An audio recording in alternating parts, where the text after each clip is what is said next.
Well, this is going to be a controversial one. It was something that was on my mind yesterday. I guess the title will be why nurses generally are not the heroes that they claim to be, are portrayed to be. And so this goes with my experience of 9 years in the field. But I'll start off with my mother. So my mother, it was during COVID, so we weren't allowed to go see her. She was in a hospice and there was a trach in her neck. And so we had to do her, I can't remember what they call it, but basically we had to pull the plug on her. And so I will never forget the nurses literally in the backgrounds on their phones while this video was going on. And so they give her what they call a lethal dose of morphine to ease her into death and pull the trach out that she supposedly needed. And lo and behold, she was supposed to like go within 20 minutes and she didn't. And then the lady said, okay, you know, we can't keep this, the doctor said, we can't keep this connection this whole time. We'll update you when she's passed. So didn't pass. Six months later, I get a call from my sister and she's like, yeah, they're gonna do it this time. So we do it again. And what happened, my aunt, she's a nurse practitioner, she said she had seen my mother and she had ulcers all over her body from just sitting there, not being moved, not being bathed. So what's happened is she got a blood infection and that put her into eventual organ failure, however that works. And so she actually did pass. Same two nurses in the background on their phones, which is crazy. Like, they were like laughing. All right, anyway. So in the field, let's talk about when I worked in psych. So when I worked in psych, we would get these psychotic patients and I would observe these nurses. I worked as a technician, a behavioral health technician. And what they would do, this was like 80% of them, they would get from the doctor standing orders or agitation protocol. So they would give these people Haldol, Benadryl, and Ativan.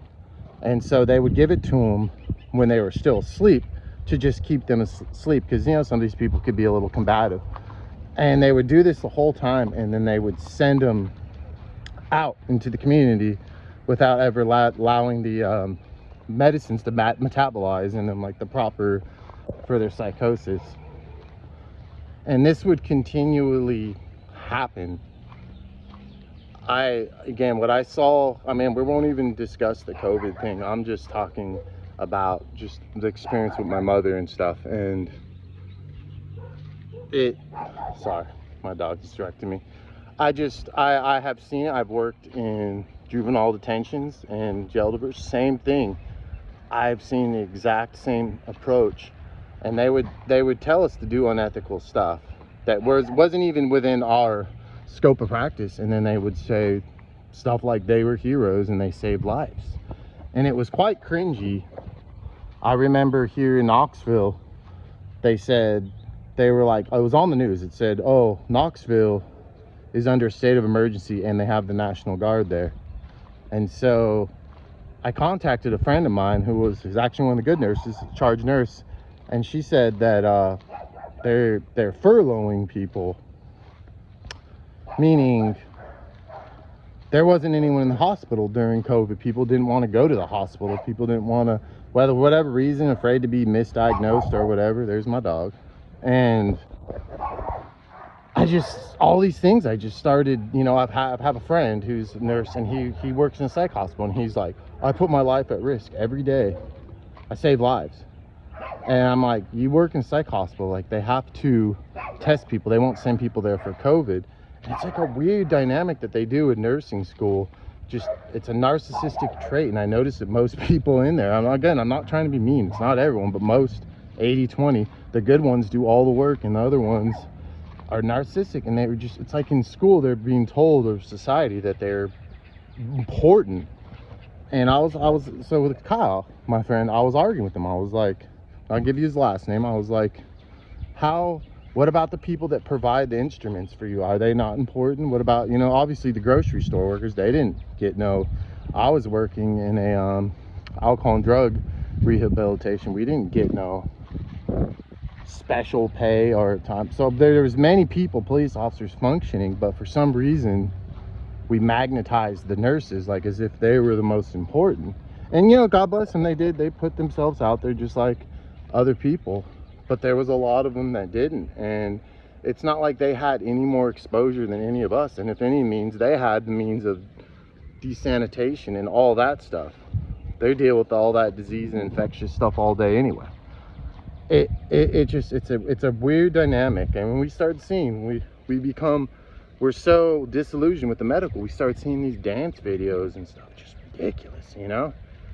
And it's just like, you really think, if you look, you know, that whole big movement to defund the police, but like the amount of why they have to have malpractice insurance, the amount of people that are killed, not even just doctors go in this too, but nursing negligence, it's like, last I read, it's like 1,400% higher than police killings. Yet no one's screaming defund the nurses, right? And so we logical, pragmatic people start thinking, well, you know, if we say the doctors, the providers were like understanding what's our lifestyle like, what are we eating, but instead they give us stuff that makes us sicker, dependent. Would we really need all these nurses, these ratios, if other countries don't have the amount of nurses we do in a per capita or in a thing? Like, look up all these stats. It's insane. It's all like a medical, it's a business, you know. Why would they want us eating healthy and active? They would not profit there.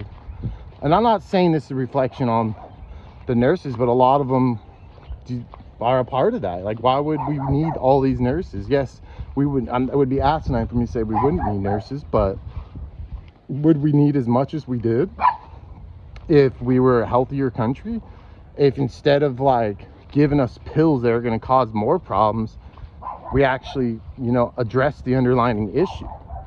I believe 100%, and this is scientific, like most of the mental health and physical stuff can be, if not, you know, actually cured, and I've applied it more in my own life, it would actually just maybe at least keep things at bay and better. But no, we're encouraged to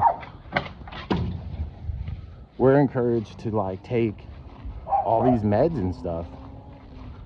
And I'm not saying anyone doesn't need that stuff when it comes to that point, but man, if you weren't working for a high organization benefiting, paying you, well, the pharmaceutical company, FDA, they're all in the same realm, and they all profit off each other to keep us sick.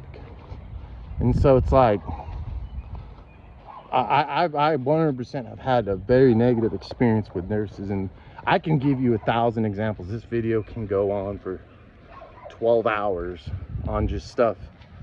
I mean, obviously my mother's situation, that's just straight negligence. This woman died from not being bathed, not being moved around, and they obviously did something wrong, put a trach in her. Like, this is insane right there. They never even knew what was wrong with her, and they just gave her, she was already an addict, they gave her Oxycontin 30s. Like, it made her worse. She started taking those, and within a month she was in the hospital in hospice care. Like, I don't believe that's a coincidence personally, but I don't know. I would like to know your all's thoughts. I see it as, if they weren't narcissistic going into the field, they were certainly groomed to be so. Because I saw so many cringy people I knew that I respected, and then just particularly during COVID, they're like, oh, we're out here saving lives. Y'all don't know. As if like truck drivers or anyone else, any other hardworking person wasn't doing that. Anyway, let me know your all's thoughts. Have a good day.